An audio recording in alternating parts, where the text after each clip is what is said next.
Next to the study of the history of our own country, nearest in the degree and in the character of the interest with which it should be regarded, comes the history of Germany. I say comes because in my own case I have found it so. I should perhaps say more generally, should be expected to come, for it is a melancholy fact that it does not, in the ordinary process of education, take this place. It might be expected that the natural advance upon the acquired knowledge of English history, the origin, the development of the institutions, and the vicissitudes of external influences which have made our nation and ourselves what we are, would be followed up by an attempt to learn the history and development which, from the same germs, have produced so very different a nation in our German kinsmen, that we should be tempted to study the initial fundamental basis of Teutonic institutions, which we trace in all the developments of English fortunes. In the development of German life as well, to account for the circumstances that have made two so different trees grow apparently from the same seed, if not from an identical root. There is very much a priori to draw us to German history in this view, and the study would involve at least, for knowledge of its outline, no very recondite research. We can see at a glance how every modifying influence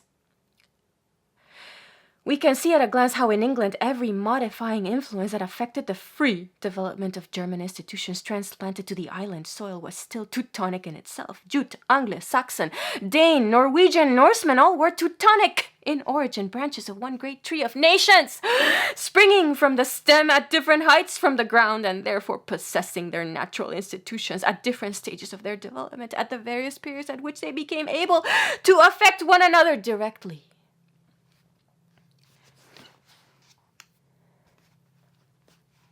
In Germany itself, it was otherwise. Not only was the education of the various tribes, which composed a nation different from that which the conquerors of Britain had gone through, but the influences by which the nationality and the national institutions were tempered were alien to the original stock. Germany passed through a period of discipline in her contests with Rome, which our forefathers escaped. The Anglo and Saxons, from whom we spring, neither met the Roman armies in the field nor supplied the raw material for their legionaries. The impression made upon Germany, first by her struggle with Rome, then by her partial subjection and consolidation under Roman principles, then by her emancipation from Roman influences exerted directly by Romans, an emancipation won by the arms of nations, akin in origin to her own, but falling quickly into the grooves of Roman law and civilization. An emancipation crowned by the work of the great Charles in taking to himself the empire under which the kindred races had so long groaned, and against which the triumphant barbarians had so fiercely struggled, succumbing to the genius of the South in the midst of their victory, the reconquest of independent Germany by the Romanized Teutons, the Franks of the Empire, and the revindication by itself of the ancient nationality. Although unable to eliminate the forms and laws and institutions of the Latin Empire in the long struggles of the Middle Ages, the impression made, I say, by these changes of fortune has been such as to render the pure German of today a very different being from the pure Englishman, although the one may be as purely Teutonic in blood and character and even in the fundamental principles of his constitution as the other. From an investigation of these things, much that would be of the great interest to Englishmen might naturally be expected. Again, from the very association of the two nations in history, we might gather much more. The strange phenomenon of the fertility of the transplanted genius. The strange phenomenon of the fertility of the transplanted genius of the race, repaying with interest its debt to the motherland. The many ways in which England has acted upon Germany, the fact that in the free English era German literature first became vocal, and that the English language in the earliest literary language of the common stock, if we accept the Gothic Bible of Ulfilas, which belongs to a different stage, a different region, a different stock of Teutonism. From England, a great part of Germany received Christianity. From England, Germany received, in common with the rest of the Northern Empire, much of the learning and knowledge that lighted her throughout the Middle Ages. From England, Germany received the inquiring and disputing spirit which ended in the Reformation. Wycliffe was the predecessor of Hus, and Hus was the predecessor of Luther, and Wycliffe was, so far as his education, his place as a doctor and a reformer went, a product of influences political, literary, religious, which had been working from time immemorial in England, and which proved their kindredship to the Teutonic genius by the readiness with which they spread in Germany when the impulse was once given. The actual support given to the Reformation in Germany by England, the close alliances formed with German states during the last 3 centuries, all arise almost from this and were pregnant of effects on the political state of both countries. The fact that it is from English pseudo-philosophy that the modern German pseudo-philosophy has arisen, and that in the writings of English philosophers, the religious schools of Germany have sought the antidote to the mental poison. Thus insinuated, all these things are full of common interest. Nor are we to shut our eyes to the other side, to the advantages gained to England by German commerce, by German ingenuity, the discoveries of science, the invention of the printing press, the enormous industry and apparatus of German investigation.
All these things might seem to make German history a study almost of necessity to an Englishman, wishful to acquaint himself with the influence and vicissitudes of his own country in European politics. And yet, strange as it seems, we are yet without a satisfactory history of Germany in the English language.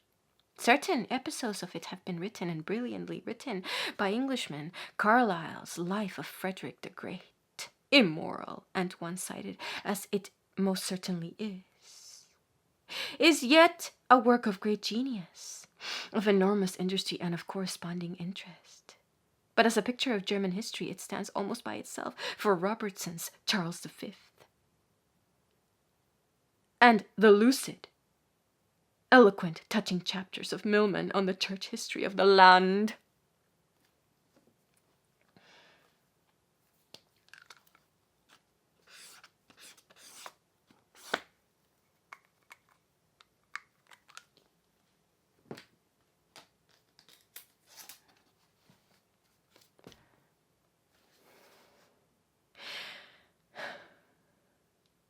Are really of European rather than German scope, and embrace many features, and those the most conspicuous, which are distinctly non-German, and throw the true Teutonic history into darkness and obscurity. The connection of the empire with Germany has also had the same effect as the connection of church history with German history. Men in attempting to study the life of Germany, have been insensibly led off to study the history of the empire, a subject possibly more akin to the studies for which our early classical education, both in history and language, have qualified us, than that of the race, however near akin and united in political and religious affinity, whose annals have to be learned through the medium of a language which must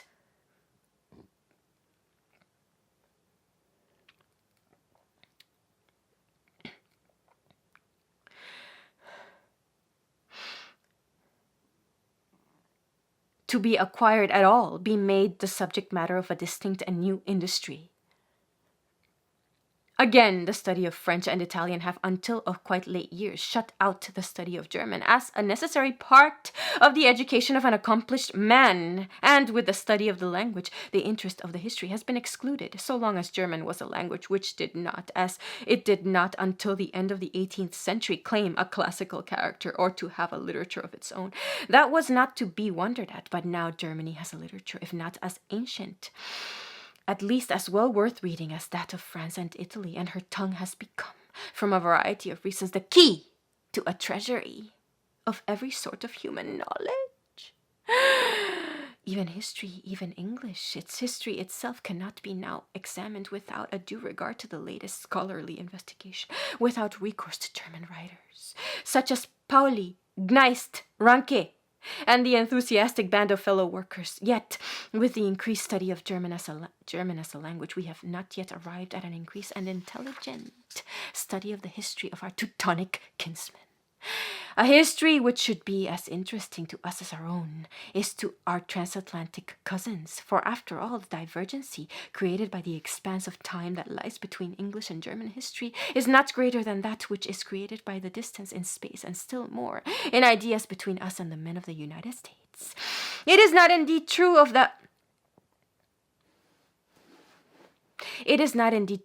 us that German history is the history of Englishmen and English history is the history of Americans, but it is true that the rapid extension and development of American ideas since the Declaration of Independence has so created a history for them that in less than a century we shall find ourselves more closely akin, even in history and historical interests, with Germany than with America.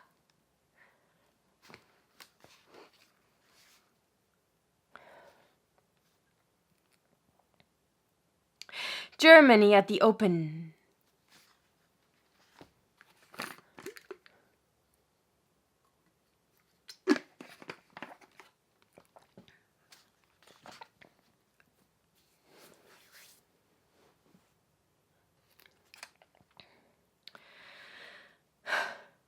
Germany at the opening of the Middle Ages.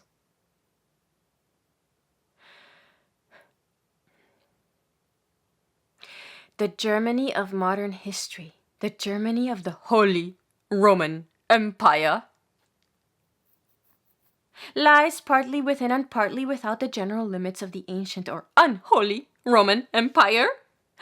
taking as a rough limit the line of the Rhine and the Danube as the boundaries of the actual possessions of Imperial Rome. It will be seen that all Germany east of the Rhine and north of the Danube remained practically unsubdued, or if partially subdued, unconsolidated. Great part of modern Germany lay outside the empire, and the part that lay inside it was counted to belong to provinces not in themselves radically German. The portion of Germany west of the Rhine was accounted a part of Gaul, and the German regions south of the Danube were for the most part regarded as Illyrian. The Germans of the heart of Germany had withstood successfully the attacks of Rome, although they had, it would seem almost of necessity, been leavened by her civilization, and affected, after the adoption of Christianity in the empire, by the influences of her religion. Cologne, Trier, and Mainz, the three great metropolitical sees of later Germany, were Roman cities, sometimes the seats of emperors themselves, and all had churches, founded long before the general evangelization of Germany by Roman Christians. They were akin in habit and institutions to the churches of Gaul, and continued to be leavened by the same secular spirit throughout the Middle Ages. The archbishops of the three great Roman cities were the spiritual electors of the heads of the Holy Roman Empire.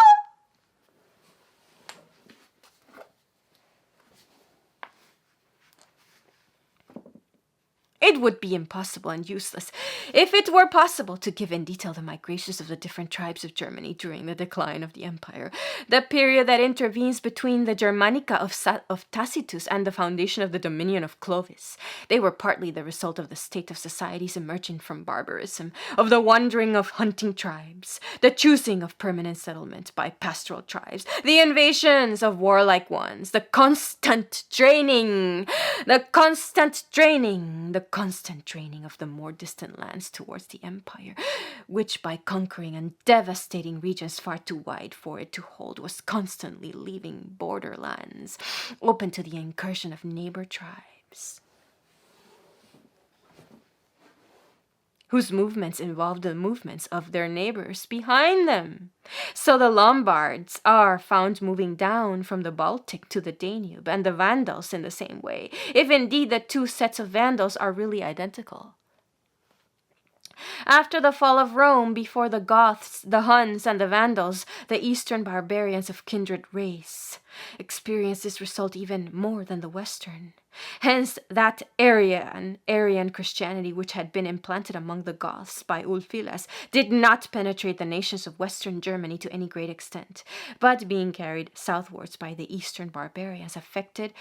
only the Goths, Vandals, and Burgundians. It did not affect the Franks or the Saxons or any of the more northern and western tribes to whom modern Germany, and indeed modern Europe, owe their history. It would be impossible to load the memory with the minutiae of the internal changes of position and relation of the tribes of interior Germany between the time of Tacitus and that of Clovis, but it is necessary to have some definite idea of the relation of the nations at the latter periods, for it is a key to most of the medieval history and cannot be dispensed with, as we lay the foundation of the history of France by learning the position and relations of the Gallo-Romans, the Visigoths, the Burgundians, the Franks, and the Alemanni. So we lay the foundation of the history of Germany by discriminating the positions and histories of the Franks, the Saxons, the Bavarians, and the Alemanni or Swabians. The Franks, as is learnt from Gibbon, first emerged from total darkness, as a strong people in the reign of the Emperor Gallienus, from such obscurity and in such strength that it is impossible to ascribe the phenomenon to hypothetic migration, and is most reasonable to imagine that they were a confederation, or, as that word does not approve itself, to modern authorities who are strongly against the idea of federation, a combination resulting from the aggrandizement of a particular tribe and known under a new name. The association under the new name of Franks, or Freemen, of the ancient Teutonic inhabitants of the lands which they then occupied in full force. This confederate or conglomerate character belonged also to the Alemanni, and in all probability to the Saxons, and must be taken for granted as an obscure but ascertained fact. This Frank people, into whose history it is not necessary to go further, was divided into two great branches, themselves possibly distinct agglomerations, with distinct history, with laws and institutions of their own, as soon as they become persona of history. The Salians, who occupied the present Netherlands from the sea to the river Meuse, and the Ripuarians, who inhabited the country between the Meuse and the Rhine, and the eastern bank of the Rhine as well, as far up the stream of Cologne. Beyond them lay the Saxons of Westphalia, while south of Cologne the Franks extend widely southward towards interior Germany, with the Main for their boundary, and the Duchy of Franconia, or of the East Franks, remained bearing their name down to the collapse of the empire in 1806.